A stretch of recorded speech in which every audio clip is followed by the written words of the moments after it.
Kwabi, let's talk about the Peace Bus. How did you get your Mitsubishi Mm-hmm. and turn it into the Peace Bus? Back in 2018, I was in grad school, but I was still sort of trying to figure out what I wanted to do with my life. So I went to an old academic advisor of mine, and I sat down with him and I explained to him my plight, like, hey, I'm in grad school, and I'm still trying to figure out what I need to do.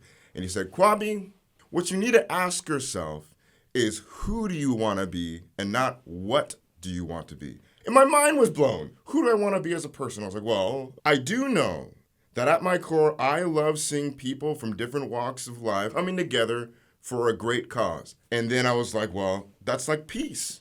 I thought, well, I could use my resources. I took my tax return and I bought this Mitsubishi van from this guy named Jake on Vashon Island. And Jake was awesome. I was like, yeah, I want to use it for peace. I want to create a peace mobile. And he was like, that's All right. awesome, man. Yeah, I dig that.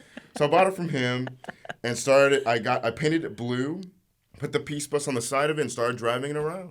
Oh, incredible story. I love how you were influenced by all these mentors. So tell me what peace is to you. This is an overall consensus of what I've learned through asking the question with hundreds of people. There's 3 different kinds of peace.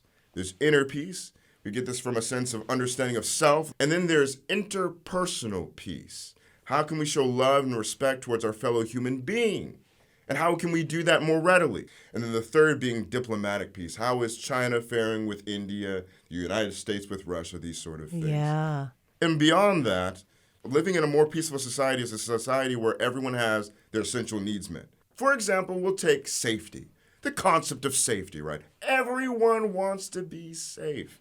That being the case, oftentimes we rely on this thing I like to coin as Band-Aid safety. That being, we want more police, or we want more guard dogs, more security systems, better things in place to separate us from people who may be indulging in crime or being disenfranchised, people who are homeless on the street. We want to separate ourselves from them, but that's not real safety.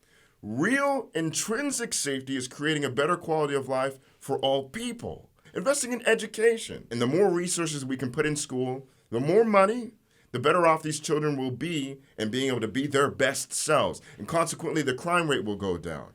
You are essentially asking America to look at itself and become incredibly uncomfortable. So how do we do that when we face these things that are really deep and painful? Right. The best way we can do that is by looking at progress.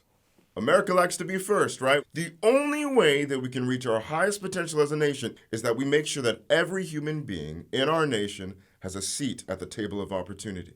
And so in order to do that, we must look at actual rational ways to move forward, a big form of that being economics. And then looking at it from, money's not everything, of course, right?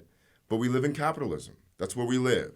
And that being the case, money is the way in which we can cultivate our potentiality to a certain regard. And think about the Peace Bus, for example.